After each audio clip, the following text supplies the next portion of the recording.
Hello दोस्त, आप देख रहे हो हमारा चैनल ग्रो बुक्स। तो आज हम आपके लिए फिर से एक नई बुक लाए हैं, जिस बुक का नाम है बर्कशायर बियॉन्ड बफेट। इसका मतलब वो क्या राज है जिन्होंने इस कंपनी को इतना कामयाब बना दिया कि वारेन बफेट के ना रहने पर भी ये कंपनी कभी भी घाटे में नहीं जा सकती। इसका लेखक का नाम है लॉरेंस ए कनिंघम। तो आइए हम इस बुक के दो लफ्ज़ में बताते हैं आपको।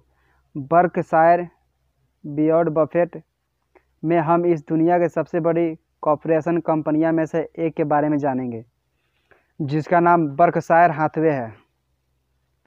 हम देखेंगे कि इसके कामयाब होने के पीछे किसका हाथ है, इसके काम करने का तरीका क्या है। यह किताब किनको पढ़ना चाहिए? वे जो बर्कशायर हाथवे के बारे में जानना चाहते हैं, वे जो किसी कंपनी के कामयाब होने के राज के बारे में जानना चाहते हैं, वे जो बिजनेस और इकोनॉमी पढ़ना पसंद करते हैं। तो चलिए हम अध्याय नंबर 1 को शुरू करते हैं। यह किताब आपको क्यों पढ़नी चाहिए? हम सभी को अपनी ज़िंदगी में आगे बढ़ने के लिए किसी प्रेरणा की ज़रूरत होती है। हम सभी किसी को अपना आदर्श मानते हैं और उसके जैसा बनने की कोशिश करते हैं। बहुत सी कंपनियां बर्कशायर हाथवे को अपना आदर्श मानती है। बर्कशायर हाथवे के सीईओ का नाम वारेन बफेट है। अगर आप बिजनेस में इंटरेस्ट रखते हैं तो आपने इनका नाम ज़रूर सुना होगा। ये दुनिया के सबसे बड़े इन्वेस्टर माने जाते हैं। वे इस समय 88 साल के हैं और बहुत सारे लोगों के लिए प्रेरणा का काम करते हैं। तो आखिर उन्होंने बर्कशायर को इन ऊंचाइयों तक लाने के लिए क्या क्या काम किए हैं? वो क्या राज है जिन्होंने इस कंपनी को इतना कामयाब बना दिया? अब उनके ना रहने पर भी यह कंपनी आराम से चल सकती है। इस किताब में हम इन्हीं बातों को जानने की कोशिश करेंगे। इसे पढ़कर आप सीखेंगे किसी कंपनी के कामयाब होने में वैल्यू का क्या महत्व है, बर्कशायर हाथवे के काम करने का तरीका क्या है, वारेन बफेट का उत्तराधिकारी कौन बन सकता है। अध्याय नंबर 2। बर्कशायर अलग अलग कंपनियों में इन्वेस्ट करती है, लेकिन उसके वैल्यूज एक है। बर्कशायर हाथवे का नाम तो आपने सुना ही होगा। इससे पहले हम इसके काम के तरीके के बारे में जानें। आइए हम इसके बारे में कुछ बातें जान लेते हैं। बर्कशायर हाथवे की शुरुआत 1965 में हुई थी। शुरू में यह एक टेक्सटाइल इंडस्ट्री थी। इस समय यह दुनिया के सबसे बड़ी कॉरपोरेशन में से एक है। इसके लीडर का नाम वारेन बफेट है, जो अपने स्टॉक पैकिंग के लिए जाने जाते हैं। बर्कशायर हाथवे के पास बहुत सी अलग अलग कंपनियों के अधिकार हैं। इनमें से कुछ कंपनियां कमर्शियल है, कुछ फाइनेंशियल है और कुछ मैन्युफैक्चरिंग भी है। इनमें से कुछ कंपनियों का नाम गेको, जो एक कार इंश्योरेंस कंपनी है, डेयरी क्वीन, जो कि आइसक्रीम और fast food restaurant chain company है, BANSF रेलवे, जो अमेरिका की सबसे बड़ी फ्राइट रेल रोड कंपनी है, फ्रूट ऑफ द लूम, जो कि कपड़े की कंपनी है। इसके अलावा बर्कशायर के अंदर आने वाली हर चीज़, जैसे उनके कंपनियों की साइज, उसमें काम करने के कर्मचारियों की संख्या, उसके प्रोडक्ट की कीमत, लगभग हर एक चीज़ में भेदभाव पाए जाते हैं। यह कंपनी पूरी तरह से डाइवर्सिफाइड है, लेकिन फिर भी बर्कशायर के वैल्यूज़ एक है, जो कि ज़रूरत भी है। अगर वैल्यूज एक ना हो तो इतनी सारी कंपनियां और इतने अलग अलग पुर्जे कभी एक कंपनी के अंदर काम कर ही नहीं पाते। आइए हम इन वैल्यूज पर एक नज़र डालते हैं। इसकी सबसे पहली वैल्यू है कि कंपनी से लंबे समय तक पार्टनरशिप करना। इस कंपनी में जो कंपनी लंबे समय के लिए इन्वेस्ट करना है आती है, उनका खूब स्वागत किया जाता है। समय के साथ बर्कशायर इन कंपनियों से एक परिवार जैसा संबंध बना लेता है। बर्कशायर सिर्फ पैसे कमाने के लिए काम नहीं करती, यह दूसरी कंपनियों से अच्छे रिश्ते बनाती है, जो कि इसका साथ लंबे समय तक दौड़ देती रहती है। बर्कशायर के कामयाब होने के पीछे इसके इसी कल्चर का हाथ है। अध्याय नंबर 3। बर्कशायर अपने वादों को पूरा करता है और हर कामों को गंभीरता से करता है। जैसा कि हमने देखा, बर्कशायर के अपने कुछ वैल्यूज हैं जिसके दम पर वो टिका हुआ है। बर्कशायर के हर अक्षर से उसकी एक वैल्यू की पहचान होती है। आइए हम एक एक करके उन वैल्यूज़ को समझने की कोशिश करें। बी से बजट। बर्कशायर अपना बजट करने में माहिर है। वो अपनी कीमत को कम से कम रखने की कोशिश करता है ताकि वो अपने ग्राहकों को सस्ता और अच्छा सर्विस दे सके। इससे उसका मकसद सिर्फ पैसे कमाना नहीं होता। एग्जाम्पल के लिए आप गeico को ले लीजिए, जो कि बर्कशायर की कार इंश्योरेंस कंपनी है। वो अपनी कीमत को कम से कम रखकर अपने ग्राहकों को कम प्रीमियम में देती है, जिसकी वजह से ज़्यादा ग्राहक इसके तरफ आकर्षित होते हैं। इस समय यह अमेरिका की दूसरी सबसे बड़ी कार इंश्योरेंस कंपनी है। अर्थनेस का मतलब होता है गंभीरता। बर्कशायर अपने इन्वेस्टर से और अपने ग्राहकों से जो वादे करती है उसे वह गंभीरता और जिम्मेदारी से निभाती है। एग्जाम्पल के लिए आप निक्को को ले लीजिए, जो बर्कशायर की एक इंश्योरेंस कंपनी है। इस कंपनी की खास बात यह है कि यह अपनी पॉलिसी में हर तरह के खतरों के लिए इंश्योरेंस देने की बातें लिखी रहती है। जो अमेरिका के 9/11 का हमला हुआ था, तब निक्को ने आतंकवादी हमले में हुए नुकसान की भरपाई करने के लिए बहुत से नियम अपनी पॉलिसी में लिखे। इसमें एक एयरलाइंस के लिए $1 अरब की पॉलिसी और समुद्री रास्ते से आने वाले तेल के लिए 50 करोड़ की पॉलिसी लिखी गई थी। अध्याय नंबर 4, अपनी पहचान को बनाए रखना और साथ ही रिश्तों को निभाते रहना बर्कशायर की खासियत है। आइए हम बर्कशायर के अगले 2 अक्षरों का मतलब जानें। आर से रेपुटेशन। किसी भी कंपनी के कामयाब होने के लिए ग्राहकों में उसकी पहचान और मार्केट में उसकी इज्जत होनी चाहिए। अगर आपने सालों से लोगों का भरोसा जीता है और लोगों में आपकी अच्छी इमेज है, तो आप लंबे समय तक कामयाब रह पाएंगे। एग्जाम्पल के लिए आप बर्कशायर के हाथवे की एक कंपनी ज्वाइन फर्नीचर को ले लीजिए। वो अपने ग्राहकों को बहुत सारे अलग अलग तरह के फर्नीचर बेचती है और साथ ही उन्हें बहुत सारे ऑफर भी देती है। इसकी एक दुकान पर ग्राहकों को नाव में बैठकर घुमाने की सुविधा है। इस तरह इसकी अलग अलग दुकानों में ग्राहकों का मनोरंजन करने के लिए अलग अलग तरह की सुविधाएं हैं, जिसकी वजह से बहुत सारे ग्राहक इसकी तरफ आकर्षित होते हैं। इसी वजह से ग्राहकों में उसकी अच्छी इमेज है। इसका नतीजा यह है कि जॉइन फर्नीचर को एक साल में $950 मिलियन का फ़ायदा होता है, जो कि एक बाकी कंपनियों से 6 गुना ज़्यादा है। काइनशिप। जैसे कि आपने पहले सबक में पढ़ा है कि बर्कशायर लंबे समय के लिए बिजनेस करती है। यह दूसरी कंपनी से अच्छे संबंध बनाती है, जिसका फ़ायदा इसे बहुत लंबे समय तक होता रहता है। यह फैमिली बिजनेस को आकर्षित करने का एक अच्छा तरीका है। फैमिली बिजनेस में भरोसे की ज़रूरत होती है, जिसकी कमी बर्कशायर बहुत अच्छे से पूरा कर देती है। जब बर्कशायर 1995 में आरसी विली होम फर्निशिंग को खरीदने पहुंचा, तो उसे खरीदने के लिए बर्कशायर को $25 मिलियन कम देना पड़े। आरसी विली जानते थे कि बर्कशायर में फैमिली बिजनेस और अच्छी नज़र से देखा जाता है, और वो बर्कशायर के साथ रिश्ते बनाने वाली पॉलिसी भी से बहुत आकर्षित था। इस वजह से उसने बर्कशायर से रास्ते में सौदा कर लिया और बर्कशायर को इसका फ़ायदा मिला। अध्याय नंबर 5, बर्कशायर में खुद से शुरुआत करने वाले इंटरप्रेन्योर की मांग की है।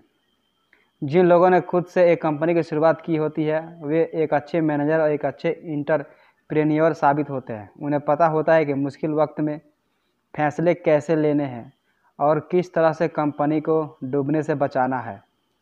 इसलिए बर्कशायर के एस का मतलब होता है सेल्फ स्टार्टर, यानी खुद से एक कंपनी की शुरुआत करने वाला लोग। बर्कशायर के बहुत सारे एंटरप्रेन्योरों को होरेटियो एलग अवार्ड मिला है। यह अवार्ड उन लोगों को दिया जाता है जो मुश्किल वक्त में भी कामयाबी हासिल कर लेते हैं। इनमें से एक एंटरप्रेन्योर का नाम है एल्बर्ट।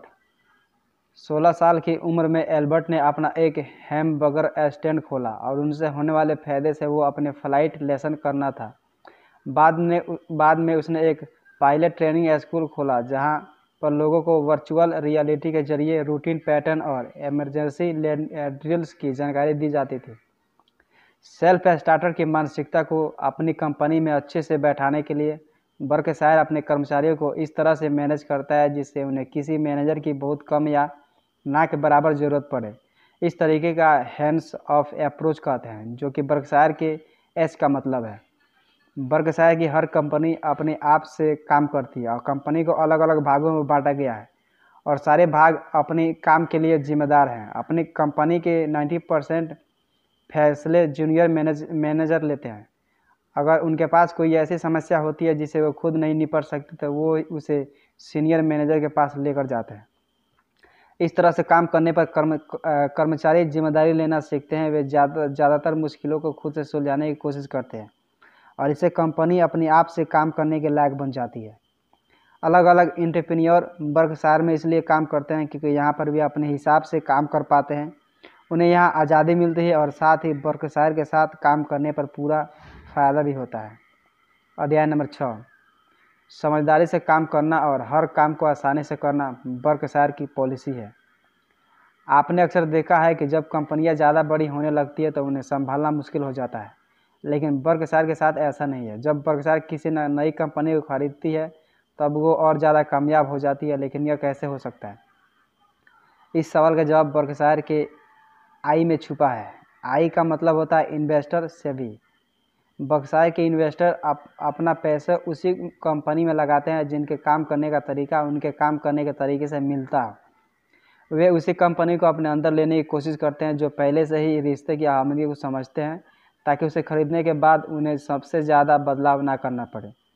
हम अक्सर चीज़ों को बेहतर बनाने के लिए कभी कभी उन्हें इतना ज़्यादा उलझा हुआ बना देते हैं जिससे उन्हें समझना मुश्किल हो जाता है, और अगर उसे किसी दूसरे के हाथ में दे दिया जाए तो वो पूरी तरह से नहीं समझ पाता, जिसकी वजह से कंपनी घाटे में जाने लगती है। लेकिन वर्कशायर उसी कंपनी को खरीदता है जो काफ़ी लंबे समय से चली आ रही हो और जिन्हें समझना बिल्कुल आसान हो।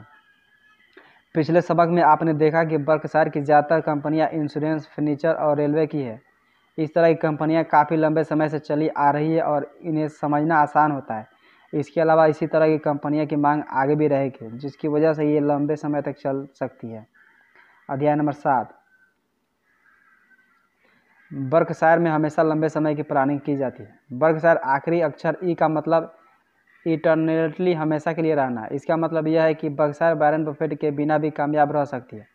यहाँ पर भविष्य को देखते हुए काम किया जाता है, जिसकी वजह से इसे भविष्य में आने वाले मुसीबतों के बारे में ज़्यादा चिंता करने की ज़रूरत नहीं पड़ती। यहाँ का कल्चर कुछ इस तरह का है कि ये वॉरेन बफेट के बिना भी अच्छे से चल सकती है। लेकिन कैसे? इसके पीछे की वजह है वॉरेन बफेट ही है। पिछले 25 सालों में उन्होंने बहुत सारे आर्टिकल लिखे हैं जिसमें उन्होंने बताया कि उनके ना रहने पर वर्कशायर किस तरह से काम करना चाहिए। उन्होंने लिखा कि उनके मर जाने के बाद उनका काम कौन और कैसे संभालेगा। बफेट के हिसाब से उनके मरने के बाद उनके काम को 2 भागों में बांट दिया जाएगा। मतलब उनका काम 2 लोगों संभालेंगे, एक मैनेजर की तरह काम करेंगे और पूरी कंपनी की देखरेख करेंगे, और दूसरा इन्वेस्टर की बातों पर ध्यान देगा। बफेट ने बताया कि जो उनके बाद इस कंपनी की जिम्मेदारी संभालेगा उसे वर्कशायर के कल्चर से प्यार होना चाहिए। वो एक ऐसा व्यक्ति होना चाहिए जो यहाँ की सभ्यता को बनाए रख सके। इस तरह की खासियत रखने वाले सभी व्यक्ति फ्रैंक है, जो मॉन ग्रुप के CEO हैं। उनके पास 40 साल का अनुभव है और वे बफेट की जगह लेने के लिए सबसे बड़ी उम्मीदवार हैं। इसके अलावा इन्वेस्टमेंट का काम संभालने के लिए टॉड कॉप्स और टेड वेस्व ने ले ली है। इन 2 व्यक्तियों के पास भरपूर काबिलियत है और पिछले कुछ सालों में उन्होंने इन्वेस्टमेंट के मामले में बफेट को भी मात दे दी है। लेकिन वॉरेन बफेट के जिस तरह के काम करते हैं और उनके पास जिस तरह की काबिलियत है, उस तरह की काबिलियत का दूसरा व्यक्ति ढूंढ पाना लगभग नामुमकिन है। जब किसी नई कंपनी को खरीदने की बारी आती है तब कंपनी के वकील और अकाउंटेंट्स उस कंपनी को परखने में हफ्ते लगा देते हैं, जबकि बफेट 1 मिनट के अंदर ही मौके का फ़ायदा उठा लेते हैं। कम समय में बेहतर फैसले लेने में उन्हें मात देना पाना मुश्किल है। इसके अलावा जब बफेट नहीं रहेंगे तब बहुत सारे मैनेजर उनकी जगह लेने के लिए तैयार बैठे रहेंगे। इसमें जब एक का चुनाव हो जाएगा तब सारे मैनेजर जलन की भावना पैदा हो सकती है, जिससे रिश्ते बिगड़ सकते हैं। इसलिए उनकी जगह लेने वाले बहुत सी परेशानियों का सामना करना होगा। अध्याय नंबर 8, वर्कशायर मैरमॉन ग्रुप से बहुत कुछ सीख सकते हैं। मैरमॉन ग्रुप अपने समय की बहुत बड़ी कंपनी थी। 2008 में वर्कशायर ने मॉरमॉन ग्रुप को खरीद लिया। मॉरमॉन ग्रुप और वर्कशायर के एक होने से पहले उनमें बहुत सी बातें एक जैसी थी। दोनों कंपनियों के फाउंडर अपनी कंपनी पर अपनी एक गहरी छाप छोड़ चुके थे। दोनों के पास बहुत सारी दूसरी कंपनियों का अधिकार थे। दोनों कंपनियों में काम को अलग अलग भागों में बांट दिया गया था और हर ग्रुप अपने काम के लिए जिम्मेदार होता था। लेकिन जब मॉरगन ग्रुप के फाउंडर्स की मौत हुई तब बहुत से लोग कहने लगे कि अब वो कंपनी डूब जाएगी, लेकिन ऐसा नहीं हुआ। फ्रैंक टैंक 2003 में मैरमॉन ग्रुप के CEO बने। उन्हें CEO बनने के बाद कंपनी फिर से उसी तरह से चलने लगी। जिस तरह से पहले चलती थी। काम करने के तरीके एक होने की वजह से मैनग्रोव ग्रुप को बर्कशायर ने 2008 में खरीद लिया।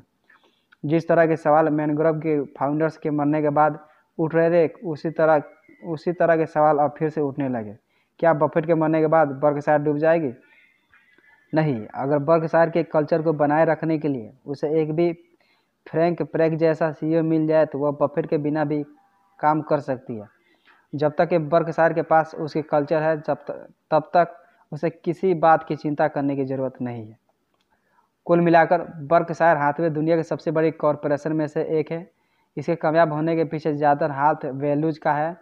अपने बजट पर ध्यान देना, जिम्मेदारी समझना, रिश्ते बनाना, फैमिली बिजनेस को महत्व देना, सेल्फ स्टार्टर की मानसिकता को अपनी कंपनी में लागू करना, कंपनी के अलग अलग भागों को आज़ादी से काम करने देना, समझदारी से काम करना, अच्छी कंपनी में अपना पैसा लगाना और लंबे समय तक प्लानिंग करना इसकी कामयाबी होने की वजह है। क्या करें? अपनी कंपनी को वैल्यूज़ पर चलाइए। जैसे कि हमने देखा है कि दुनिया की सबसे बड़ी कंपनी वैल्यूज़ के दम पर चलती है। इसलिए अगर आपको अपनी कंपनी को ऊंचाइयों पर लेकर जाना है तो आपको भी अपनी कंपनी के अंदर कुछ वैल्यूज़ को जन्म देना होगा। आप भी अपनी कंपनी के नाम से कुछ ऐसा वैल्यूज़ तलाश करके उसे अपनाने की कोशिश कीजिए।